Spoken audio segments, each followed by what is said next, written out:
ಸುಳ್ಳೆಲ್ಲ breakfast ಮಾಡ್ಕೊತಾನೆ lunch ಮಾಡ್ಕೊತಾನೆ ಇವತ್ತು ಡಿನ್ನರ್ಗಳು ಮಾಡ್ಕೊತಾನೆ ಇವತ್ತು 2.5 ವರ್ಷಗಳ ಕಾಲ ಕಳೆದು ಬಿಟ್ಟಿದ್ದಾರೆ. ಏನು ಉಳಿದಿಲ್ಲ.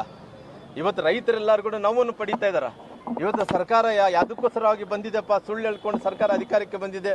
ಇವತ್ತು ಜನರಿಗೆಲ್ಲರಿಗೂ ತುಂಬ ಅನ್ಯಾಯ ಆಗ್ತಾಯಿದೆ, ಬಡವ್ರಿಗೆ ಅನ್ಯಾಯ ಆಗ್ತಾಯಿದೆ, ಮಹಿಳೆಯರಿಗೆ ಅನ್ಯಾಯ ಆಗ್ತಾಯಿದೆ, ರೈತರಿಗೆ ಅನ್ಯಾಯ ಆಗ್ತದೆ ಅಂತೇಳಿ ಇವತ್ತು ಗೋಳು ಅಂತೇಳಿ ಕಣ್ಣೀರಲ್ಲಿ ಕೈ ತೊಳೆಯುವಂಥ ಸಂದರ್ಭದಲ್ಲಿ ಈ ಸರ್ಕಾರ ಇವತ್ತು ಡಿನ್ನರ್ ಮಾಡ್ತೇನೋ ಲಂಚ್ ಮಾಡುತ್ತೇನೋ 2028ರಲ್ಲಿ ಬಿಹಾರ ಚುನಾವಣೆಯಲ್ಲಿ ಏನಾಗಿದೆನೋ ಖಂಡಿತವಾಗಿ ಕರ್ನಾಟಕದಲ್ಲಿ ಕೂಡ ಅದೇ ರಿಪೀಟ್ ಆಗುವಂಥ ಕೆಲಸ ಆಗುತ್ತೆ.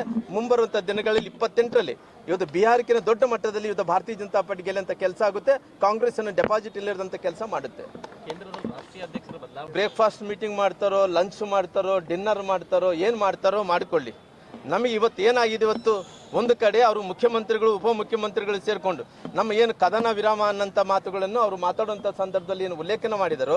ರಷ್ಯಾ ಮತ್ತು ಯುಕ್ರೇನ್ ಕೂಡ ಇದೇ ರೀತಿಯಲ್ಲಿ ಕದನ ವಿರಾಮ ಆಗ್ತಾವೆ. 3 ತಿಂಗಳಾದ ನಂತರ ಒಬ್ಬರ ಮೇಲೆ ಒಬ್ಬರು ಬಾಂಬ್ ಹಾಕೋತಾರೆ. ಯಾವತ್ತೂ ಕದನ ವಿರಾಮ ಆಗಲ್ಲ.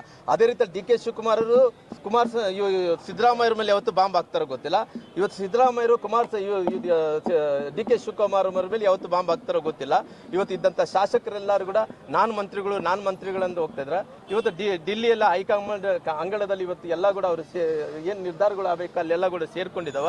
ಇವತ್ತು ರಾಜ್ಯದಲ್ಲಿ ಇದ್ದಂಥ ಡೆವಲಪ್ಮೆಂಟ್ ಕುಸಿತವಿದೆ, ಅಡ್ಮಿನಿಸ್ಟ್ರೇಷನ್ ಕೊಲ್ಯಾಪ್ಸ್ ಆಗಿಬಿಟ್ಟಿದೆ, ಲಾ ಆ್ಯಂಡ್ ಆರ್ಡರ್ ಸಂಪೂರ್ಣವಾಗಿ ಫೇಲ್ ಆಗಿಬಿಟ್ಟಿದೆ. ಇವತ್ತು ಇಷ್ಟೆಲ್ಲ ನಡೆಯುವಂಥ ಟೈಮಲ್ಲಿ ಕೂಡ ಸರ್ಕಾರ ಇದ್ದು ನಮ್ಮ ಪಾಲಿಗೆ ಸತ್ತಂತಾಗಿದೆ. ನಮ್ಮ ಪಾರ್ಟಿಯಲ್ಲಿ ಆಲ್ರೆಡಿ ರಾಜ್ಯಾಧ್ಯಕ್ಷರು ವಿಜೇಂದ್ರ ಅವರು ಕೆಲಸ ಮಾಡ್ತಾ ಇದ್ದಾರೆ. ಆಲ್ರೆಡಿ ಸಕ್ರಿಯವಾಗಿ 2.5 ವರ್ಷಗಳ ಕಾಲ ಅವರು ಒಳ್ಳೆ ಕೆಲಸ ಮಾಡ್ಕೊತ ಬಂದಿದ್ದಾರೆ. ಇವತ್ತು ಅವ್ರ ಕಾಲದಲ್ಲಿ ಅವರು ಅಧ್ಯಕ್ಷರಾದ್ಮೇಲೆ ಭಾಳಷ್ಟು ಕಡೆ ಇವತ್ತು ನಮ್ಮ ಕಾರ್ಯಕರ್ತರೆಲ್ಲ ಚುರುಕಾಗಿ ಕೆಲಸವನ್ನು ಕೂಡ ಮಾಡೋಂಥ ಕೆಲಸ ಆಗ್ತಾ ಇದೆ. ಹಂಗಾಗಿ ರಾಷ್ಟ್ರೀಯ ಅಧ್ಯಕ್ಷರು ಬದಲಾವಣೆ ಆಗಬೇಕೆಂದು ಬಿಹಾರ್ ಚುನಾವಣೆಗಿಂತ ಮುಂಚೆನೇ ಸುದ್ದಿ ಬಂದಿತ್ತು. ಆದರೆ ಬೇರೆ ಬೇರೆ ಕಾರಣಗಳಿಂದ ಅವತ್ತಿನ ರಾಷ್ಟ್ರೀಯ ಅಧ್ಯಕ್ಷರು ಬದಲಾವಣೆ ಆಗಲಿಕ್ಕಾಗಲಿಲ್ಲ. ಬಿಹಾರ್ ಚುನಾವಣೆ ಮೇಲೆ ಮಾಡ್ತಾರನ್ನಂಥ ಸುದ್ದಿ ಆಗ್ತಾ ಇದೆ. ಬಿಹಾರ್ ಚುನಾವಣೆ ಮುಗಿದಿದೆ, ಪಾರ್ಲಿಮೆಂಟ್ ಆದ ನಂತರ ರಾಷ್ಟ್ರೀಯ ಅಧ್ಯಕ್ಷರು ಘೋಷಣೆ ಆದ ನಂತರ ರಾಜ್ಯಾಧ್ಯಕ್ಷರು ವಿಚಾರ ಬಂದಂಥ ಟೈಮಲ್ಲಿ ನಮ್ಮ ಅಧ್ಯಕ್ಷರು ಏನಿದನೋ ಅದು ಪಾರ್ಟಿ ತೀರ್ಮಾನ ತಗೊಂತಿದೆ. ಎಲ್ಲರ ಅಭಿಪ್ರಾಯ ನಮ್ಮೆಲ್ಲರ ಸಂಘಟನೆ ಮಾಡೋಂಥ ಕೆಲಸ ಮಾಡಿದೆ. ಅವತ್ತಿನ ಸಂದರ್ಭದಲ್ಲಿ ಇವತ್ತು ಅಧ್ಯಕ್ಷರು ಒಳ್ಳೆ ಕೆಲಸ ಮಾಡ್ತಿದ್ದಾರೆ, ಅವ್ರನ್ನ ಮುಂದುವರಿಸೋಂಥ ಕೆಲಸ ಮಾಡ್ರಿ ಅಂತೇಳಿ ವಿನಂತಿ ಮಾಡ್ಕೊಂಡು